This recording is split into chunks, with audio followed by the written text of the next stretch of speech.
قرآنی واقعات عبرت قرآنی واقعات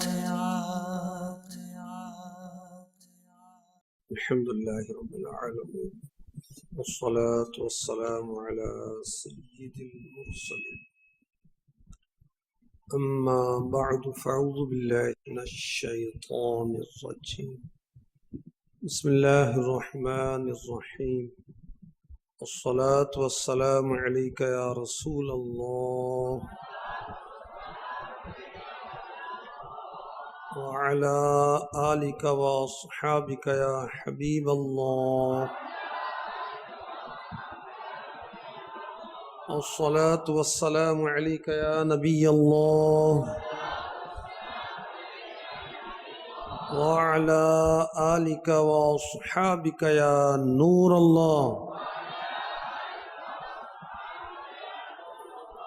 فرمایا آخری نبی مکی مدنی صلی اللہ علیہ وسلم نے مجھ پر کثرت سے درود پاک پڑھو، بے شک تمہارا مجھ پر درود پاک پڑھنا تمہارے گناہوں کے لیے مغفرت ہے.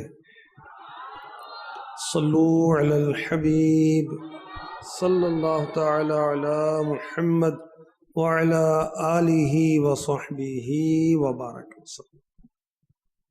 میرے آقا مکی مدنی مصطفیٰ صلی اللہ علیہ وسلم نے فرمایا، ان دلوں میں بھی زنگ لگ جاتا ہے جیسے لوہے میں پانی لگنے سے زنگ لگتا ہے. عرض کی گئی یا رسول اللہ صلی اللہ تعالی علیہ وسلم، اس زنگ کی صفائی کس چیز سے ہوگی؟ فرمایا کثرت سے موت کو یاد کرنے اور تلاوت قرآن کرنے سے. قرآن پاک کی تلاوت کرنے سے دلوں کا زنگ دور ہوتا ہے. کسی نے پوچھا یا رسول اللہ صلی اللہ تعالی علیہ وسلم، قرآن پاک میں سب سے بڑی سورت کون سی ہے؟ فرمایا قل هو اللہ احد. عرض کی قرآن میں سب سے بڑی آیت کون سی ہے؟ فرمایا آیت الکرسی، اللہ لا الہ الا ہو الحی القیوم، پوری آیت. اس نے کہا یا رسول اللہ صلی اللہ تعالی علیہ وسلم، وہ کون سی آیت ہے جس کا فائدہ اور ثواب آپ کو اور آپ کی امت کو پہنچنا بہت پسندیدہ ہے؟ ارشاد فرمایا سورہ بقرہ کے خاتمے کی آیت، کہ وہ اللہ کی رحمت کے خزانے سے عرش کے نیچے سے ہے. اللہ تعالیٰ نے وہ آیت اس امت کو دی، دنیا اور آخرت کی کوئی خیر نہیں مگر یہ اس پر مشتمل ہے. آمن الرسول بما انزل الیہ من ربہ والمؤمنون، یہ دو آیتیں ہیں جو اللہ تعالیٰ نے شب معراج اپنے محبوب کو بلا واسطہ عطا فرمائی. ان دونوں کو یاد کر لینا چاہیے. اللہ تعالیٰ ہمیں ذوق قرآن، شوق قرآن نصیب فرمائے. سورہ یونس کی آیت نمبر 26 میں ارشاد ہوتا ہے لِلَّذِينَ أَحْسَنُوا الْحُسْنَى وَزِيَادَةٌ وَلَا يَرْهَقُ وُجُوهَهُمْ قَتَرٌ وَلَا ذِلَّةٌ أُولَئِكَ أَصْحَابُ الْجَنَّةِ هُمْ فِيهَا خَالِدُونَ. بھلائی کرنے والوں کے لیے بھلائی ہے اور اس سے بھی زیادہ، اور ان کے منہ پر نہ سیاہی چھائے گی اور نہ ذلت. یہی جنت والے ہیں، وہ اس میں ہمیشہ رہیں گے. جن لوگوں نے اچھے عقیدے اختیار کیے، جن لوگوں نے اچھے اعمال کیے، ان کے اعمال کے مطابق رب کائنات ان کو جنت عطا فرمائے گا اور بہت سی نعمتیں ہوں گی. ایمان والے جو اچھے اعمال بھی اختیار کرتے ہیں انہیں 3 بشارتیں، 3 خوشخبریاں دی جا رہی ہیں۔ نمبر 1، دنیا میں ان کی زندگی بڑی پاکیزہ گزرے گی۔ سیکنڈ، اللہ پاک ان کو ان کی نیکیوں کی جزا دے گا، ایک کے بدلے 10، 100 یا 700 گنا تک، بلکہ واللہ یضاعف لمن یشاء، اور اللہ تعالی اس سے بھی زیادہ بڑھائے جس کے لیے چاہے۔ اور ایمان والا اچھے اعمال کرے تو اللہ تبارک و تعالیٰ اسے دنیا میں پاکیزہ زندگی عطا فرمائے گا، پرسکون زندگی عطا فرمائے گا، راحت والی زندگی عطا فرمائے گا، اور اس کی نیکیوں کے بدلے میں 10 گنا، 100 گنا یا 700 گنا یا اس سے بھی زیادہ اجر عطا فرمائے گا۔ 2 بھلائیاں۔ تیسری بھلائی کی خوشخبری، ایمان والے اچھے اعمال کریں، اللہ تبارک و تعالی انہیں جنت میں اپنا دیدار کرائے گا۔ سبحان اللہ۔ ایمان والے اچھے اعمال کریں، 3 بشارتیں، 3 خوشخبریاں ان کو قرآن سنا رہا ہے، ان کی زندگی پاکیزہ گزرے گی۔ جو اچھے اعمال کرتے نا ایمان والے، ان کی دنیا بھی سنور جاتی ہے، آخرت بھی سنور جاتی ہے۔ ان کو 3 خوشخبریاں، زندگی پاکیزہ اور نیکیوں کا ثواب 700 گنا یا اس سے بھی زیادہ بڑھا کر دیا جائے گا۔ اور تیسری خوشخبری، سبحان اللہ، اللہ پاک انہیں اپنی زیارت کروائے گا۔ یہ خوشخبری، یہ نعمت ایسی نعمت ہے جو ہر نعمت سے بڑی ہے۔ ایمان والے جو اچھے اعمال کریں گے، اللہ پاک قیامت کے دن ان کے چہرے کالے نہیں فرمائے گا، وہ خوف زدہ نہیں ہوں گے، بلکہ ان کے چہرے چمکدار ہوں گے، اجلے اجلے ہوں گے۔ نور آنکھوں میں تو چہروں پہ اجالے ہوں گے، نور آنکھوں میں تو چہروں پہ اجالے ہوں گے، مصطفیٰ والوں کے انداز نرالے ہوں گے، مصطفیٰ والوں کے انداز نرالے ہوں گے۔ ایمان والے اچھے اعمال کریں گے، اللہ پاک ان کی زندگی پاکیزہ فرمائے گا، ان کے اعمال کا 700 گنا یا اس سے بھی زیادہ انعام عطا فرمائے گا، اور انہیں اپنا دیدار کرائے گا۔ ان کے چہرے مجرموں کے ساتھ کالے نہیں فرمائے گا۔ اللہ اکبر۔ وہ خوف زدہ نہیں ہوں گے۔ تو ایمان والے جو بھلائی کریں، ذکر اللہ کریں، کلمہ طیبہ کا ورد کریں، ایمان والے جو عبادت کریں، ایمان والے وہ کام کریں جنہیں اختیار کرنے کا رب نے حکم فرمایا، اور جن کاموں سے بچنے کا اللہ پاک نے ارشاد فرمایا وہ اس سے بچتے ہیں۔ اس آیت کی تفسیر میں یہ بھی کہا گیا کہ بھلائی سے مراد، بھلائی کرنے والوں کے لیے 3 خوشخبریاں۔ تو بھلائی کرنے والے کون؟ حضرت علامہ اسماعیل حقی رحمۃ اللہ علیہ مفسر قرآن، آپ فرماتے ہیں جو نیک اعمال اس طرح ادا کرتا ہے جیسے ادا کرنے کا حق ہے۔ نماز ایسے پڑھتا ہے جیسے نماز پڑھنے کا حق ہے، صدقہ ایسے دیتا ہے جیسے صدقہ دینے کا حق ہے، ماں باپ کی خدمت ایسے کرتا ہے جیسے خدمت کرنے کا حق ہے، اولاد کو دین سکھاتا ہے جیسے سکھانے کا حق ہے، ایسی تربیت کرتا ہے جیسے تربیت کرنے کا حق ہے، تلاوت اس طرح کرتا ہے جس طرح تلاوت کرنے کا حق ہے، وہ زکوٰۃ اس انداز سے دیتا ہے جیسے دینے کا حق ہے، حج اس طرح ادا کرتا ہے جیسے ادا کرنے کا حق ہے، وہ ہر نیک عمل کو اس انداز سے کرتا ہے جیسے اس عمل کو کرنے کا حق ہے۔ میرے آقا مکی مدنی مصطفیٰ صلی اللہ علیہ وسلم نے فرمایا، اللہ پاک کی یوں عبادت کرو گویا تم اسے دیکھ رہے ہو۔ اگر یہ نہیں ہو سکتا تو کم از کم تصور کرو کہ اللہ تمہیں دیکھ رہا ہے۔ سبحان اللہ، اللہ ہمیں ایسی عبادت نصیب فرمائے۔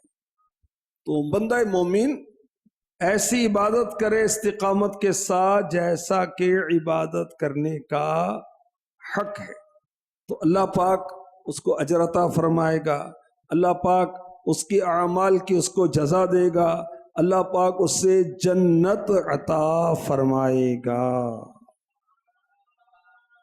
مومنین کے، ایمان والوں کے اور اعمال بھی قرآن نے ذکر کیے جن سے بھلائی کا وعدہ فرمایا گیا کہ ان کے ساتھ بھلائی کی جائے گی، اور بہت سے مفسرین نے کہا اس بھلائی سے مراد کیا ہے؟ جنت۔ سورہ نساء کی آیت نمبر 95 میں ارشاد ہوتا ہے، وَكُلًّا وَعَدَ اللَّهُ الْحُسْنَى، اور اللہ نے سب سے بھلائی کا وعدہ فرمایا ہے۔ اللہ نے ایمان والوں سے بھلائی کا وعدہ فرمایا۔ وہ بھلائی کیا ہے؟ دنیا میں نیک اعمال ملنے کی توفیق، زندگی بھلائی پر گزرے گی، اچھا خاتمہ ہوگا، قبر کے امتحان میں کامیاب ہوگا، پل صراط سے آسانی سے کامیابی سے گزر جائے گا۔ کون؟ جو ایمان والا ہے اور اچھے اعمال بجا لاتا ہے۔ اللہ پاک نے اپنا حکم ماننے والوں کے لیے بھلائی کی خوشخبری سنائی۔ سورہ رعد میں ارشاد ہوتا ہے، آیت نمبر 18 ہے، جن لوگوں نے اپنے رب کا حکم مانا ان کے لیے بھلائی ہے۔ بھلائی سے یہاں کیا مراد ہے؟ ان کے لیے رزق ہے، ان کے لیے دنیا میں عافیت ہے، ان کے لیے آخرت میں نعمتیں ہیں، جنت ہے۔ سبحان اللہ۔ نیکی کرنے والوں کے لیے اللہ تعالیٰ نے اچھا صلہ دینے کی خوشخبری اپنے پاکیزہ کلام قرآن میں ارشاد فرمائے۔ سورہ نجم میں ارشاد ہوتا ہے، وَيَجْزِيَ الَّذِينَ أَحْسَنُوا بِالْحُسْنَى، اور نیکی کرنے والوں کو نہایت اچھا صلہ عطا فرمائے گا۔ اچھا صلہ عطا فرمائے گا یعنی اللہ پاک انہیں جنت عطا فرمائے گا۔ الہی جہنم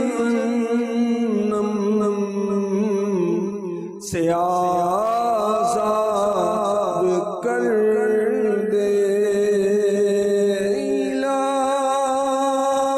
الہی جہنم سے آزاد کر دے، میں فردوس میں داخلہ مانگتا ہوں، میں فردوس میں داخلہ مانگتا ہوں۔ آمین۔ صلو علی الحبیب صلی اللہ تعالی علی محمد۔ تو اللہ تبارک و تعالی ایمان والے جو اچھے اعمال کرتے ہیں انہیں خوشخبریاں سنا رہا. للذین احسنوا الحسنى وزیادہ، بھلائی کرنے والوں کے لیے بھلائی ہے اور اس سے بھی زیادہ. یہ زیادہ کیا ہے؟ سنیں سمجھیں. اللہ قرآن پڑھنے کا، سمجھنے کا، اس کی تفسیر پڑھنے سمجھنے عمل کرنے کا ذوق اور شوق نصیب فرمائے. علماء کہتے ہیں اس سے مراد یہ ہے کہ اللہ تبارک و تعالی وہ لطف و کرم قیامت کے دن مومنین پر فرمائے گا کہ اعمال کے بغیر ان کو اجر عنایت فرمائے گا، انعامات عطا فرمائے گا. زیادہ یہ بھی کہا گیا یہ جنت میں موتیوں سے بنا ہوا ایک کمرہ ہے. اس کمرے کے 4000 دروازے ہیں. سبحان اللہ. کمرہ کتنا بڑا ہوگا جس کے 4000 دروازے ہوں گے. تو اللہ پاک نیکی کے بدلے میں اس کو جو انعام عطا فرمائے گا اس سے بھی زیادہ عطا فرمائے گا. یہ جنتی کمرہ عطا فرمائے گا. یہ بھی کہا گیا زیادہ سے مراد ہے کہ اللہ تعالیٰ اس کی بخشش فرمائے گا، اللہ تعالیٰ اس سے راضی ہو جائے گا. یہ بھی کہا گیا زیادہ سے مراد ہے اللہ کا فضل جو دنیا میں اللہ تعالیٰ اسے عطا فرمائے گا. اور زیادہ سے ایک مراد یہ ہے کہ اللہ تعالیٰ قیامت کے روز اس کا حساب کتاب نہیں فرمائے گا.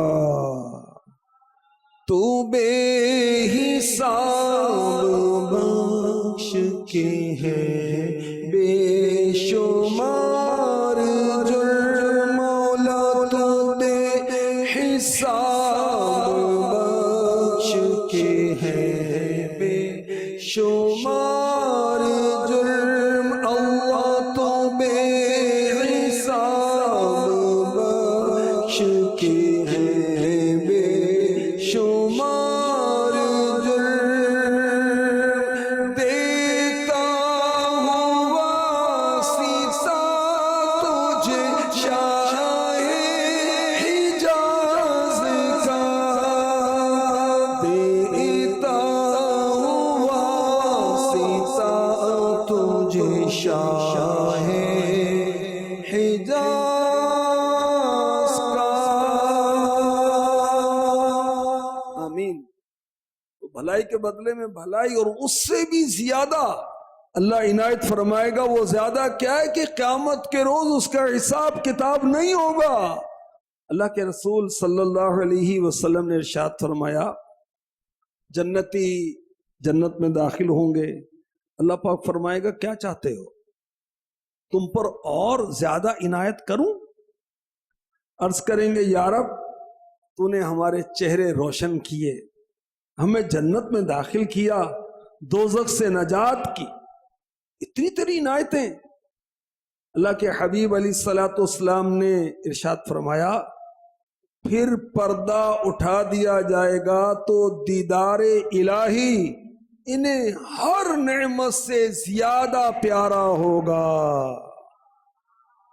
اور ایک روایت میں ہے کہ اللہ کے حبیب صلی اللہ علیہ وسلم نے پھر یہ آیت تلاوت فرمائی للذین احسنوا الحسنى وزیادہ، یعنی بھلائی کے بدلے بھلائی اور اس سے بھی زیادہ. سبحان اللہ.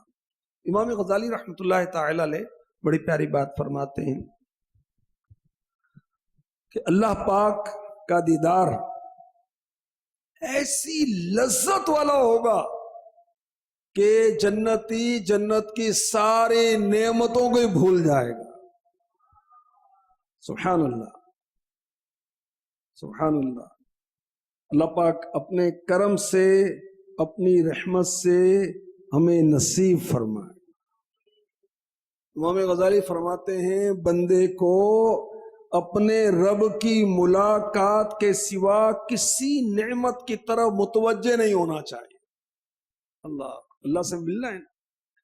اللہ اکبر. تو جنت کی سب سے بڑی نعمت کیا ہے؟ اللہ پاک کا دیدار. اور یہ بہت بڑی نعمت ہے. سورہ قیامہ کی آیت نمبر 22 اور 23. قرآن پڑھیں ہم نا اور پھر سمجھنے کی کوشش کریں تو مزہ آ جائے. سبحان اللہ. وجوہ یومئذ ناظرہ الی ربها ناظرہ. کچھ چہرے اس دن تر و تازہ ہوں گے، اپنے رب کو دیکھتے ہوں گے. قیامت قائم ہوگی، کچھ چہرے ایسے ہوں گے جو اللہ کی نعمت سے خوش ہوں گے، اللہ کے کرم پر خوش ہوں گے، ان کے چہروں سے روشنی نکل رہی ہوگی، اللہ کے دیدار کی نعمت سے انہیں سرفراز کیا جائے گا. ادنا جنتی اپنے باغات کو دیکھے گا، اپنی ازواج کو دیکھے گا، خادموں کو دیکھے گا، تختوں کو دیکھے گا، 1000 سال کی مسافت تک دیکھتا ہی رہے گا. اور جنتیوں میں زیادہ عزت والا کون ہوگا؟ جو صبح و شام اپنے رب کا دیدار کرے گا. ہمارے آقا صلی اللہ علیہ وسلم نے پھر یہ آیت تلاوت فرمائی، وجوہ یومئذ ناظرہ الی ربها ناظرہ. کچھ منہ اس دن تر و تازہ ہوں گے، اپنے رب کو دیکھتے ہوں گے. سبحان اللہ. اللہ پاک ہمیں اپنے کرم سے نیکی کی توفیق عطا فرمائے، جنت میں داخلہ عنایت فرمائے. اور یاد رکھیں کہ دنیا میں رب کا دیدار بیداری میں کسی کو بھی نہیں ہو سکتا. یہ میرے نبی کا خاصہ ہے، اور جو دعویٰ کرے گا کافر ہو جائے گا. ہاں، خواب میں اللہ کا دیدار ہو سکتا ہے، اور میرے آقا امام اعظم رضی اللہ تعالی عنہ نے 100 مرتبہ خواب میں رب کا دیدار کیا. سبحان اللہ. اللہ تبارک و تعالیٰ اپنا پاکیزہ کلام سمجھنے کی، پڑھتے رہنے کی توفیق عطا فرمائے. آمین بجاہ خاتم النبیین صلی اللہ تعالی علیہ وسلم. قرآن